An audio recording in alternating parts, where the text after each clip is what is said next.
etme beni. Antağın çağından geçmeyen ağrı, 5 günlük dünyada var etme beni.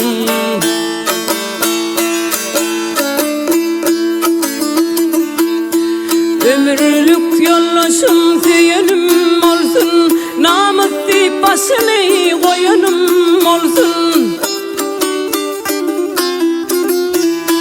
Öyümde özümün diyenim olsun, bir mehir bir vefa yar etme beni.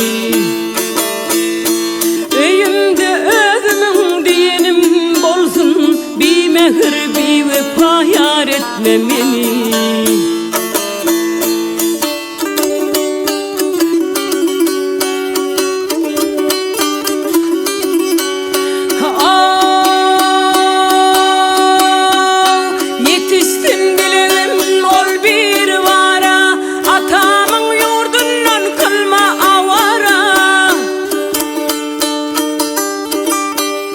Mehmetten, töhmetten, gıybattan gora, bu dünyada gözlü kör etme beni.